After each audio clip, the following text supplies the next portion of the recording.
9절까지 말씀을 우리 다 함께 한 목소리로 함께 봉독하겠습니다. 로마서 9장 1절부터 5절입니다. 우리가 한 목소리로 읽습니다. 시작. 내가 그리스도 안에서 참말을 하고 거짓말을 아니하노라. 나에게 큰 근심이 있는 것과 마음에 그치지 않는 고통이 있는 것을 내 양심이 성령 안에서 나와 더불어 증언하노니, 나의 형제 곧 고륙의 친척을 위하여 내 자신이 저주를 받아 그리스도에게서 끊어질지라도 원하는 바로라. 그들은 이스라엘 사람이라. 그들에게는 양자됨과 영광과 언약들과 율법을 세우신 것과 예배와 약속들이 있고, 조상들도 그들의 것이요 육신으로 하면 그리스도가 그들에게서 나셨으니 그는 만물 위에 계셔서 세세의 찬양을 받으실 하나님이시니라. 아멘. 한 번 더 기도하겠습니다. 하나님 아버지, 은혜를 감사를 드립니다.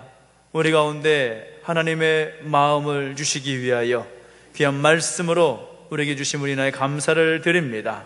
말씀을 통해서 다시 한번 우리를 향하신 하나님의 마음을 알게 해주시고, 그 말씀을 따라 결단하며 살아갈 수 있는 우리의 모습이 되게 하여 주옵소서. 감사를 드리며 예수님의 이름으로 기도하옵나이다.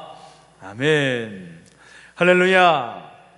우리 하나님의 은혜가 여러분과 함께 하기를 예수 이름으로 축복합니다. 아멘.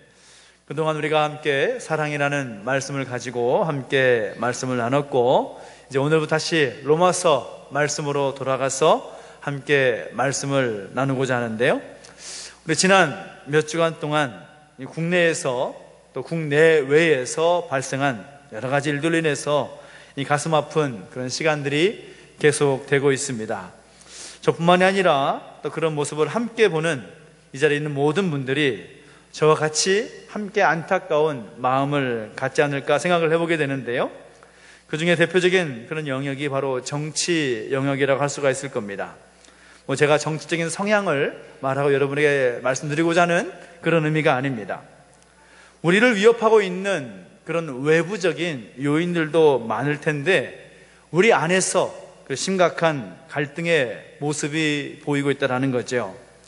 양극단을 달리고 있는 사람들이 자기와 다른 사람들을, 다른 성향이 다른 사람들을 향해서 그 감정을 절제하지 못하고, 또 그렇게 말을 하고 행동을 하면서 마치 위태위태한 그런 살얼음판을 걷는 것과 같은 그런 느낌을 받게 됩니다. 경제 영역은 어떻습니까? 많은 분들에게 질문하고 여쭤보면 동일하게 하시는 말씀이 먹고 살기 힘들다, 그런 이야기를 하십니다.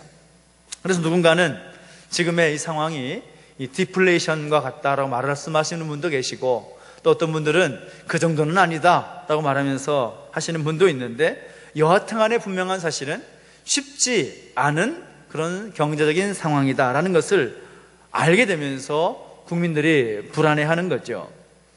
이 사회적인 그런 분위기 가운데서는 오랫동안 밝혀지지 않았던 그런 사건의 진범이 밝혀졌다고 하면서 이 분위기가 뒤숭숭하고, 또 아프리카 열병 때문에 또 축산 농가가 아주 초비상이 걸려서 많이 힘든 그런 상황을 보게 됩니다.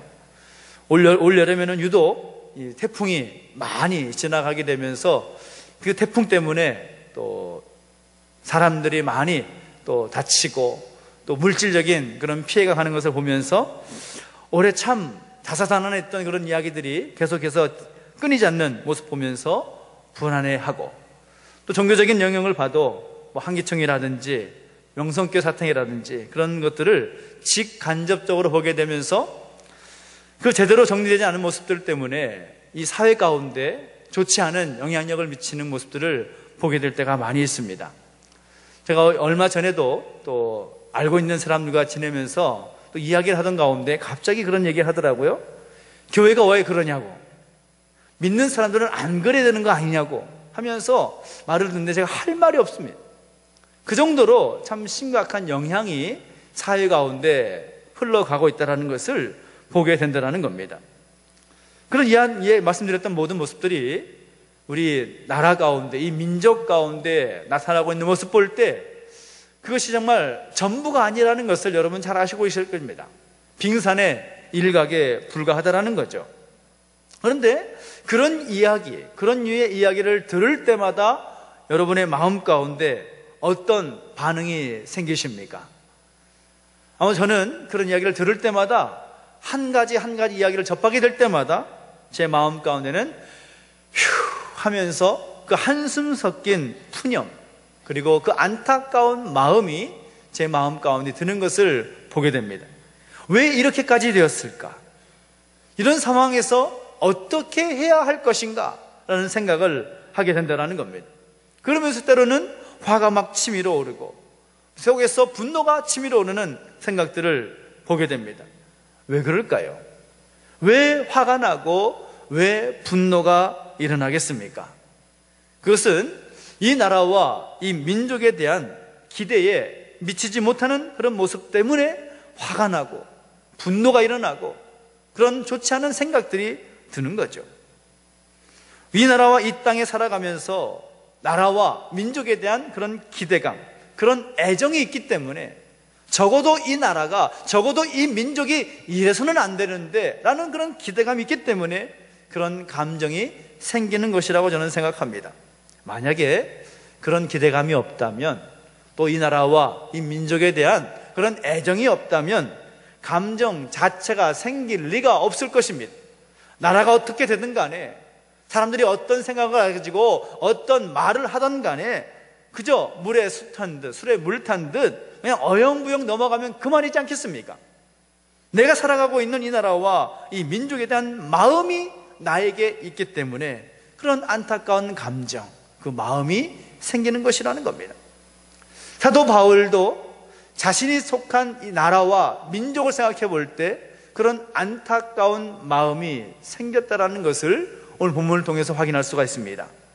우리가 아시다시피 이 사도 바울은 로마 교회에 편지를 쓰고 있는데, 로마 교회에 편지를 쓰고 있는 사도 바울은 어떤 사람이었느냐? 바로 이방인을 위한 사도였습니다. 이방인들을 주께로 돌아오게 하기 위하여 이방 지역에 주염된 교회를 세워서 주의 복음을 열방 가운데 선포하고 전하기 위한 그 사명을 감당했던 사람이 사도 바울이었습니다. 사도 바울 자신도 그것을 너무나 잘 알았고 그 사명을 감당하기 위해서 생명 바쳐서 그 일에 헌신했던 사람이 바로 그였습니다. 그러나 동시에 사도 바울의 마음 가운데는 어떤 마음이 있었는가 하면 동족에 대한 관심, 동족에 대한 그런 마음 아픈, 그런 가슴 아픈 마음들을 그는 가지고 있었다는 것을 알 수가 있다는 거죠. 그가 다메섹 도상으로 가면서 예수님을 만나게 되었을 때에 그의 마음 가운데 예수님을 만남으로 인하여서 생겼던 그 기쁨과 감사와 감격, 그것은 자신만 갖고 있어서는 안 된다는 것을 그는 너무나 잘 알았을 것입니다. 내가 만난 예수님, 내가 경험한 예수 그리스도의 사랑, 그것을 나만 가지고 나만 경험하는 것이 아니라 이방 지역에 있는 수많은 하나님을 알지 못하는 사람들, 예수님을 알지는 못하는 사람들만이 아니라 자신이 속해 있던 동족들도 그 사랑을 경험했으면 좋겠다, 그 예수님을 만났으면 좋겠다라는 그런 가슴 아픈, 그런 가슴 저민 그런 마음들이 사도 바울에게도 있었다는 것을 우리는 분명히 알 수가 있는 것이죠. 동족을 사랑하고 동족을 아꼈던 그 모습들이 있었기 때문에 그의 마음 가운데는 안타까운 마음이 들었던 것입니다. 우리가 함께 읽었던 본문의 말씀 보면 그 자신의 동족을 향한 그 안타까워 여기는 그 마음을 우리는 확인할 수가 있다는 겁니다. 얼마나 애틋한 그런 마음을 가지고 있는지 1절부터 3절까지 내용을 보면 확인할 수가 있는데, 같이 함께 읽어보겠습니다. 시작. 내가 그리스도 안에서 참말을 하고 거짓말을 아니하노라. 나에게 큰 근심이 있는 것과 마음에 그치지 않는 고통이 있는 것을 내 양심이 성령 안에서 나와 더불어 증언하노니, 나의 형제 곧 고르게 친척을 위하여 내 자신이 저주를 받아 그리스도에게서 끊어질지라도 원하는 바로라. 아멘. 사도 바울이 하는 말이 무엇입니까? 내가 내 동족, 내 민족, 내 친척을 생각해 볼 때 내 안에 큰 근심이 있다, 내 안에 그치지 않는 고통이 있다라는 것을 선언하고 있습니다. 로마 교회를 보내는 편지에 이런 내용이 들어갔다라는 것이 조금은 의아하지만 그토록 동족을 향한 애틋한 마음이 사도 바울에게 있었다라는 것을 부인할 수 없다라는 거죠. 그런데 여기서 우리가 두 가지를 주목해 볼 필요가 있습니다. 첫째는 무엇인가 하면 사도 바울이 자기 민족을 위한 근심과 고통이 진짜냐라고 생각해 볼 필요가 있다는 거죠. 그가 가지고 있는 생각이 과연 진짜냐, 과연 진정성이 있는 그런 모습인가, 자기 민족을 바라볼 때에 생기는 근심과 그 고통이 진짜인가, 진심인가 하는 문제라는 거죠. 근데 바울은 자신의 가지고 있는 근심, 그 동족을 향한 근심과 고통이 진실하다라는 것을 거의 몸부림치듯이 외치고 있는 것을 보게 됩니다. 오늘 본문을 보십시오. 그 마음이 진짜이고 진실임을 강조하기 위해서 자신의 양심을 내세웁니다. 내 양심을 걸고 말한다. 내 양심으로 걸고 말할 때 내 근심과 고통은 진짜다. 거기다가 성령과 예수 그리스도까지 공동 보증인으로 내세우고 있는 것을 보게 됩니다. 사도 바울이 그토록 자기 민족을 향해서 자기가 가지고 있는 근심과 그 고통이 얼마나 큰지를 강조하는 이유가 무엇입니까? 다른 것이 아니라 동족인 유대 민족이 예수 그리스도를 믿게 되는 일에 대한 관심이 얼마나 큰가를 말하고 있고 표현하고 있는 겁니다. 관심이 없는 것이 아니라는 거죠. 내 민족이 어떻게 되든지 예수님 믿지 않고 지옥 가든지 상관하지 않는다, 그런 말이 아니라 어떻게 해서든지 자신이 만난 예수님을 그들이 만났으면 좋겠고, 자신이 경험했던 예수님의 그 사랑을 그들도 함께 경험했으면 좋겠다라는 마음이 그 안에 담겨져 있는 거죠. 예수 믿으면 좋고 예수 안 믿으면 뭐 어쩔 수 없는 그런 생각이 아니라는 것입니다. 꼭 믿어야 되는데, 내가 만난 예수님을 함께 경험했으면 좋겠는데 그렇지 않고 있는 모습 때문에 그의 마음 가운데 큰 근심이 있고 표현할 수 없는 엄청난 그치지 않는 고통이 그의 마음 가운데 있다라는 것을 말하고 있으면서 그렇게 기록을 하고 있는 것입니다. 또한 우리가 두 번째 주목할 수 있는 것은 무엇인가 하면 사도 바울이 그 자신의 민족을 위한 근심과 고통의 깊이를 한번 주목해 볼 필요가 있습니다. 얼마나 그 고통을 갖고 있느냐. 오늘 본문을 다시 한번 보십시오. 3절 말씀 보면 나의 형제 곧 고륙의 친척을 위하여 내 자신이 저주를 받아 그리스도에게서 끊어질지라도 원하는 바로다 라고 말하고 있습니다. 동족인 유대민족이 예수 그리스도를 믿지 않아서 구원의 은혜에 단절되어 있다는 것을 고통스러워하는 그의 심정이 어떠한지를 드러내면서 동족을 사랑하는 그의 마음의 깊이를 내비치고 있다는 겁니다. 그 깊이가 얼마나 되고 있습니까? 내 자신이 저주를 받아 그리스도에게서 끊어질지라도 원하는 바로다. 내가 저주를 받아서 그 그리스도의 사랑에서 끊어질지라도 내 동족이 예수님을 알 수만 있다면, 내 민족, 내 친척이 그 구원을 얻게 된다면, 그 사랑을 경험할 수 있다면 내가 저주를 받아도 내가 원하는 바다 라고 말하고 있다는 겁니다. 그만큼 그 동족을 사랑하는 그 마음이 깊이를 할 수 있다는 거죠. 우리 이 부분에서 이 사도 바울의 마음과 함께 모세의 마음을 한번 생각해 볼 필요가 있습니다. 모세가 이스라엘 백성들을 이끌고 이집트, 애굽에서 나와서 석 달 만에 시내 광야에 도착하게 되지요. 하나님의 부르심을 받아서 시내 산에 올라가서 하나님께로부터 또 하나님과 대면하면서 십계명과 여러 율법을 받지 않습니까? 그런데 모세가 산에서 내려오지 않자 산 아래에서는 어떻게 하고 있었습니까? 백성들이 아론에게 무엇을 요구합니까? 모세가 내려오지도 않고 우리를 이끌 만한 신을 만들어 주시오 라고 요구를 합니다. 그런 요구를 받았을 때 아론이 당치도 않는 말 하지도 말라고, 어떻게 그런 말 할 수 있냐고, 하나님의 기적과 같은 손길 가운데 이렇게까지 나왔는데 어떻게 신을 만들어 달라고 할 수가 있느냐라고 호통을 치고 그렇게 꾸짖었으면 좋았을 뻔했지만, 그들의 요구에 아론은 뭐라고 말합니까? 너에게는 금부치를 가지고 오라. 그리고 그들에게 금송아지 우상을 만들어 주지요. 금송아지 앞에서 그들이 춤을 추고 기뻐하며 제사를 드리며 그게 놀고 있을 때 모세가 짠 하고 등장합니다. 기가 막힌 타이밍이죠. 하나님께서 이미 백성들의 모습에 진노하셨고, 그 모습을 내려와서 현장을 목격한 모세가 10계명의 두 돌판을 깨뜨려 버린 채 다시 산에 올라가서 하나님께 간절히 아뢰면서 하는 말이 무엇입니까? 출애굽기 32장을 보면 슬프도소이다. 이 백성이 자신들을 위해서 금신을 만들어 싸우니 큰 죄를 범하였나이다. 그러나 이제 그들의 죄를 사하시옵소서. 그렇지 아니하시면 원하건대 주께서 기록하신 책에서 내 이름을 지워버려 주옵소서. 모세의 말입니다. 그들이 죄를 범했습니다. 죄를 범한 사실은 분명합니다. 그러나 이제 그들의 죄를 용서해 주십시오. 그렇지 않으실 거면 제 이름도 지워버려 주십시오 라고 말하고 있습니다. 민족을 생각하는 모세의 마음이었습니다. 물론 하나님께서 택하셨고 이스라엘 백성들을 약속의 땅으로 인도할 지도자 그 모세가 하나님의 구원에서 끊어질 일은 없을 것입니다. 사도 바울 역시 이방인을 위해서 복음의 사도로 귀하게 사용하실 바울이 저주를 받아서 그리스도에게서 끊어질 리도 없을 것입니다. 그러나 차라리 그렇게 돼도 좋으니까 자기 민족을 구원해 달라고 외칠 줄 아는 사람, 그렇게 부르짖을 줄 아는 것이 민족을 위하는 사도의 마음이고 모세의 마음이었다라는 거죠. 그리고 그 마음은 오늘 우리가 함께 가져야 될 마음일 줄로 믿습니다.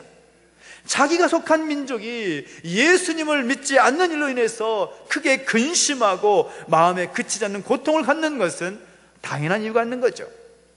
다른 민족도 아니고 하나님을 믿는 민족, 하나님께서 택하셔서 이방의 빛으로 세운 그 민족이라면 하나님을 알지 못하는 다른 어느 민족보다도 더욱더 하나님을 잘 믿어야 했을 텐데, 그렇지 못하고 있는 백성들의 모습을 볼 때, 그 민족의 모습을 볼 때 안타까운 마음을 가질 수가 없다는 것을 그렇게 표현하고 있는 것입니다.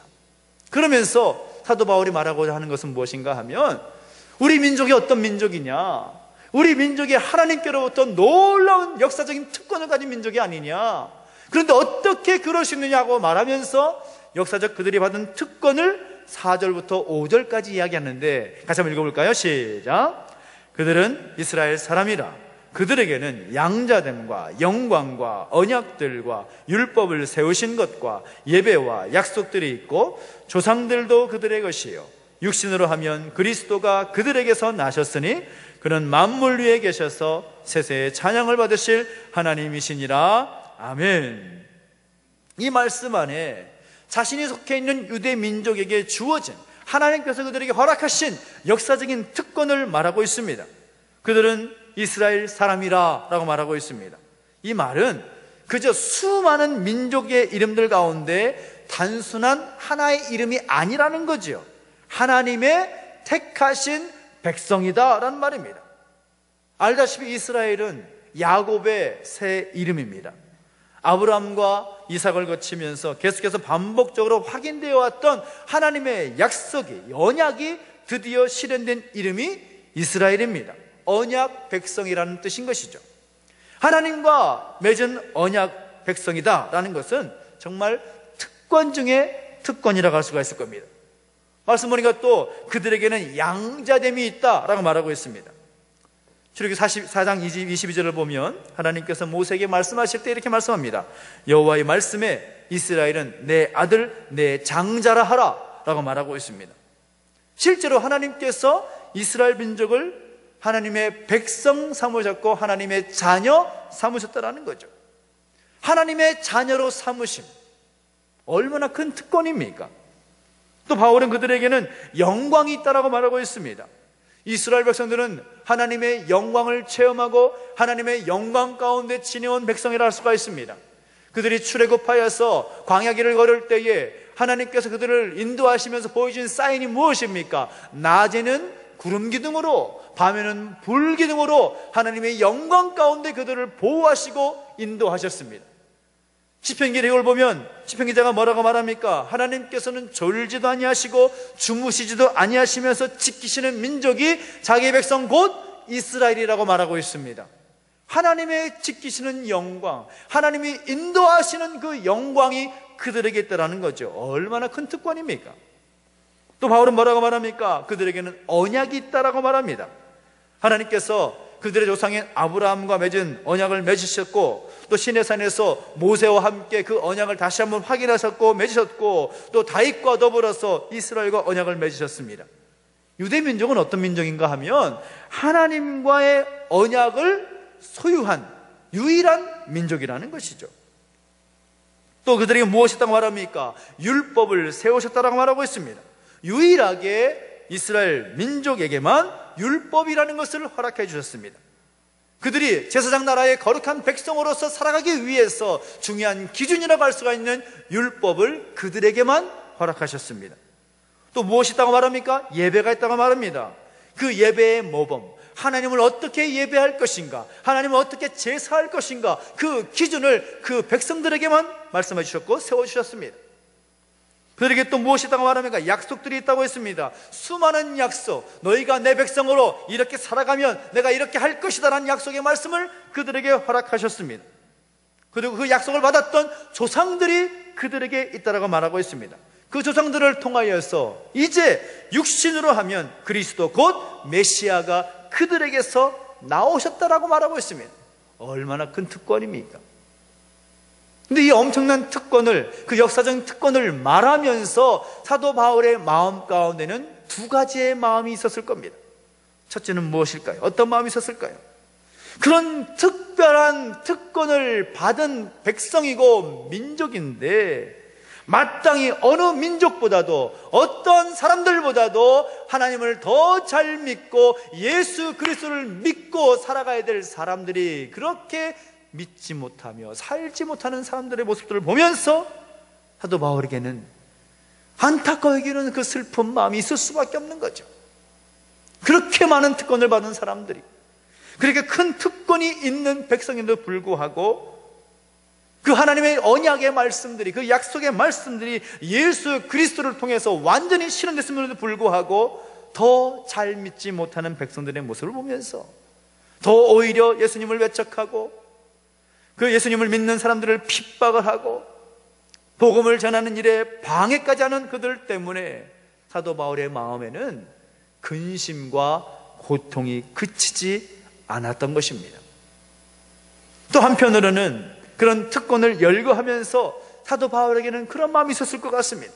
그런 특별한 민족이기 때문에 결국은 하나님의 아들 예수 그리스도를 믿게 될 날이 올 것이다라는 그런 희망과 소망을 품은 생각이 그에게 있었을 것입니다. 물론 유대인이라는 것이, 그 이스라엘 백성이라는 것이 그들이 구원받는 데 있어서 아무런 특권이 되지 못할 것입니다. 왜냐하면 구원이라는 것은 오직 예수 그리스도를 믿음으로 말미암아 얻게 되는 것이기 때문입니다. 그래서 동족인 그들이 오직 예수 그리스도를 통해서 받는 구원을 믿고 받아들이기만 하면 얼마나 좋을까, 그런 기대감, 그런 소망, 그런 희망이 그에게 있었을 것입니다. 그러면서 이 글을 쓰고 있는 거죠. 너희가 내가 만난 예수님을 만났으면 좋겠고, 내가 경험했던 예수님의 사랑을 함께 경험했으면 좋겠고, 그 은혜로 말미암아 함께 구원받는 하나님의 백성이 되었으면 좋겠다라는 마음이 사도 바울의 마음이었을 것입니다. 저는 이런 마음이 오늘 우리 가운데 있게 되기를 예수 이름으로 축복합니다. 이 나라와 이 민족의 현실을 볼 때 우리는 안타까운 마음을 금할 수가 없습니다. 하나님, 어떻게 이 나라가 이렇게 되었습니까? 어떻게 이렇게 양쪽으로 갈라졌어? 서로를 향해서 손가락질하고 마음이 하나가 되지 못한 채 여러 가지 문제와 상황 가운데 힘들어하고 있습니까? 그런 안타까운 마음과 더불어서 우리가 가져야 될 마음은, 하나님, 이 나라 민족 가운데 예수 그리스도가 필요합니다. 내가 만난 예수님을 만나게 해주시고, 내가 경험한 예수님의 사랑을 경험하게 해주시고, 이 나라 민족이 하루속히 주께로 돌아오게 하시고 주 안에서 하나가 되게 하옵소서. 그런 간절한 바람과 희망과 소망이 우리 가운데 있었다는 거죠. 나만 잘 되면 그만이지 뭐. 나만 잘 믿으면 그만이지 뭐. 그런 마음은 하나님께서 기뻐하시는 마음이 아니라는 것입니다. 사도 바울이 자신의 동족을 바라보면서 가졌던 그 근심과 고통의 마음, 그리고 그들에게 속히 복음이 전달되어서 예수 그리스도를 만나기를 원하는 사도 바울의 그 마음, 그것은 그들에게만, 사도 바울에게만, 유대인들에게만 해당되는 것이 아니라 오늘 우리에게도 동일하게 적용되는 말씀인 줄로 믿습니다. 민족을 향한 그 마음, 민족을 향한 근심과 그 고통, 우리에게도 일어나야 한다는 것입니다. 처음에도 말씀드렸지만 이 나라 안에 정치, 경제, 사회, 문화, 교육, 국방, 종교, 어느 분야 할 것 없이 참 많은 어려움 가운데 있는 것이 사실입니다. 그런데도 나 몰라라 해서는 안 된다는 거죠. 정말로 이 나라와 이 민족을 위해서 기도해야 될 것입니다. 9월 첫째 주일에 나라를, 민족을 위해서 함께 기도했지만 그것으로 끝나는 것이 아니라 우리가 함께 기도할 때마다, 하나님을 예배할 때마다, 하나님 앞에 설 때마다 우리가 그치지 않고 끊임없이 기도해야 할 제목은 이 나라와 이 민족을 위해서 기도해야 되는 것입니다. 내 생각과 내 기준에 맞게 되게 해주십시오 라고 기도하는 것이 아니라 하나님의 뜻이 이 나라 민족 가운데 이루어지게 하여 주시옵소서. 하나님의 뜻이 어디 있는지 알지 못하지만 하나님 이 나라를 불쌍히 여겨 주시옵소서. 믿는 우리가 먼저 잘 믿게 하시고, 믿는 우리가 먼저 하나님 앞에 바로 서게 해주셔서 이 나라를, 민족을 위해서 엎드리는 백성 되게 하여 주십시오. 그렇게 기도하며 나가는 우리의 모습이 된다는 겁니다. 이 나라의 그런 상황과 형편을 바라보면서 그저 아무런 관심 없고 예수님 잘 믿는다라는 것은 성립되지 않는 것입니다. 어불성설입니다. 신앙이라 하면서도 복음을 증거하는 데 있어서, 전도하는 일에 있어서 관심이 없다라는 것도 문제인 거죠. 이 나라 민족의 현실을 바라보면서 복음이 없기에, 말씀이 없기에, 말씀의 능력이 없기에 흔들려가는 이 신앙의 기초가 흔들리는 시대 가운데서 다시 한번 우리가 하나님의 마음을 가지고 이 민족의 현실을 바라보면서, 이 나라의 현실을 바라보면서 근심하고 애통해하면서 눈물을 흘려 간구하는 모습, 그리고 이 나라 민족 가운데 그리스도의 복음이 선포가 되고 예수 그리스도의 복음이 선포될 때에 회복될 희망과 소망 가지고 간절히 나아가는, 기도하며 나아가는, 그리고 전도에 열정을 쏟는 오늘 우리의 모습이 되될 줄로 믿습니다. 우리 가운데 다시 한번 사도 바울의 그 뜨거운 민족을 향한 그 마음이 우리 가운데 세워지게 되기를 예수 이름으로 축복합니다. 민족의 불신앙 앞에서 자신의 민족이 당할 그런 저주를 차라리 자신이 감당했으면 좋겠다 할 정도로 민족에 대한 애정이 강렬했던 사람이 사도 바울이었습니다. 오늘 우리도 사도 바울과 똑같지는 않아도 이 나라와 이 민족을 향한 애정은 적지 않을 것이라 저는 생각합니다. 저는 그렇게 믿습니다. 그렇다면 다시 한번 엎드려서 기도하십시오. 이 나라 민족을 불쌍히 여기십시오. 속히 예수 그리스도의 복음이 이 나라 민족 가운데 흘러가게 하여 주십시오.